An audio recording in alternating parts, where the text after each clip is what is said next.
Jean Studer, bonjour. Bonjour. Ça fait plaisir d'être ici, Mais à Neuchâtel, avec vous. Oui. Une ambiance un petit peu mystique, on Tout à disait. fait. Alors on est là pour parler d'ambition. On sait que la BCN entend maintenir son réseau, que c'est quelque chose d'important, et notamment à l'heure de la diminution des espèces. Comment vous comptez faire Oui, ça? on a passé du temps, il y a peu de temps, avec le conseil d'administration, avec mes collègues du conseil, sur l'avenir de notre réseau. Et une des qualités de la BCN, c'est la proximité. D'où un réseau dense sur l'ensemble du canton, actuellement 12 points de vente, presque 60 bancomates. Et oui. c'est vraiment une finalité qu'on veut poursuivre parce qu'encore une fois, c'est dans notre ADN. Et pourtant, moins d'espèces, on le sait. Oui, c'est vrai, surtout avec cette pandémie aussi, qui a réduit les espèces. Mais il n'y a pas que l'argent, il y a le conseil, il y a le contact. Et ça, les agences, les points de vente permettent de faciliter et d'avoir rapidement le renseignement que notre clientèle attend. Et c'est pas seulement un guichet, c'est l'ensemble des prestations qu'on attend d'une banque qui sont bien plus larges, qui vont au-delà simplement des petites transactions. On veut construire, on veut investir dans son entreprise, on veut tout plein de choses. Et on doit être à même de fournir rapidement un conseil de qualité avec une population que nos collaboratrices, nos collaborateurs connaissent bien. On va parler de développement durable intégré. On sait que c'est le sujet qui est à la bouche de tout le monde, ou presque tout le monde, en tout cas beaucoup d'entreprises. Là, on parle vraiment de RSE. Est-ce qu'aujourd'hui, c'est une priorité de la banque? Alors aujourd'hui, mais déjà depuis bien longtemps, parce que la loi qui institue, la dernière loi qui consacre la banque cantonale date de 1998. Et déjà dans cette loi, près de 25 ans, on demande à la banque de prendre en considération dans tous ces projets, notamment la dimension écologique. Si maintenant on est très concret, comment est-ce que ça se met en application? Alors à l'interne, c'est une attention très soutenue sur notre empreinte carbone dans nos activités. La BCN est certifiée depuis 10 ans comme éco-entreprise responsable avec un niveau excellent. On souhaite bien sûr maintenir ce niveau qu'on a pu atteindre. Et puis à l'égard aussi de notre clientèle, lui proposer des produits emprunts de développement durable, que ce soit les fonds de placement ou des primes écologiques pour les rénovations de bâtiments. C'est des éléments qui marquent beaucoup l'activité de la banque. Jean, il y a un autre point qu'on retrouve énormément et malheureusement parce qu'on aimerait bien que ça soit moins le cas, mais on parle ici de cybersécurité, de cyberattaques surtout. On a vu qu'il y a eu de grandes affaires, de grandes entreprises, y compris étatiques, qui ont été hackées, attaquées. Quand on est une banque, on imagine que c'est un sujet qui est évidemment sensible. Comment est-ce qu'on gère les cyberattaques? Qu'est-ce qu'on développe comme outil pour pouvoir lutter contre les cyberattaques?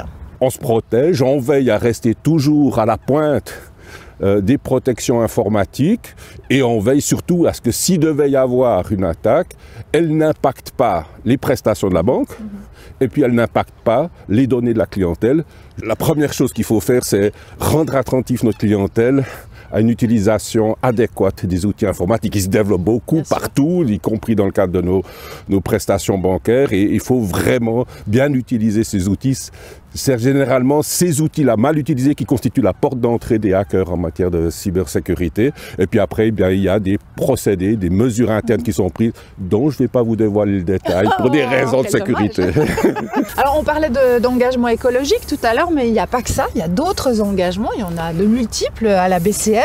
On peut voir notamment que les enquêtes montrent la satisfaction de la clientèle, ce qui est quand même un très très bon point. Comment est-ce que la BCN entend justement continuer à satisfaire la population? Alors il y a plusieurs prestations qu'elle offre. D'abord, en tant qu'employeur, c'est important d'avoir cette dimension d'un employeur responsable. Une attention aussi sur la formation de nos collaborateurs, sur la BCN a chaque année une vingtaine d'apprentis qui sont l'avenir de la banque. En tant que contributeur important au développement économique du canton, la BCN veille à ce que le développement soit pas seulement économique, mais soit social, soit culturel. Chaque année, grosso modo, elle alloue 3 millions de soutien. C'est beaucoup. Ça en fait un des principaux sponsors du canton. En titre d'établissement privé, même si c'est un établissement public, mais d'acteurs privés. Et cet effort que fait la BCN depuis plusieurs années, on veut aussi le poursuivre, parce que c'est un élément important pour contribuer justement à l'épanouissement de notre région. Ce point aussi, vous le disiez, un soutien à hauteur de 3 millions, il y a différents engagements, il y a le sport, la culture, la vie associative, l'économie avec l'entrepreneuriat par exemple. Ça c'est un engagement qui est reconnu par la population. Mais je crois crois que la population identifie la BCN à travers des activités sportives. On en a une qui est emblématique, c'est le BCN Tour, qui a été un peu perturbé par la pandémie, mais qui va reprendre désormais dans son format usuel. On soutient aussi des grandes équipes sportives, de grandes manifestations culturelles dans toutes les régions du canton, où la BCN est un des principaux, si ce n'est le principal soutien. Et je crois que la population sait que la BCN est là derrière et apprécie également cet engagement de la banque. Alors on va venir au dernier point et peut-être aussi le plus important, si je puis dire, ce sont les valeurs 2022 de la BCN. C'est un peu toujours les mêmes valeurs, hein. C'est d'ailleurs, il faut les garder, les conserver, les développer, mais c'est la qualité du service, c'est la proximité, on en parlait avant, c'est la fiabilité des prestations qu'on délivre. Certes, aujourd'hui, la durabilité prend beaucoup d'importance, elle est déjà présente dans notre activité interne et dans nos prestations clientèle, mais je crois que c'est là autour que va tourner notre développement cette année. Quel sera justement l'horizon de la BCN? Je crois qu'on aura un beau dégagement d'ici peu de temps, ici à cet endroit, et c'est ainsi qu'on voit l'avenir de la BCN pour cette année 2022. Donc que du positif, en tout cas c'est ce que j'en retiens. Merci pour merci à vous, quelques instants et pour ces partages. Voilà, puis cette belle balade.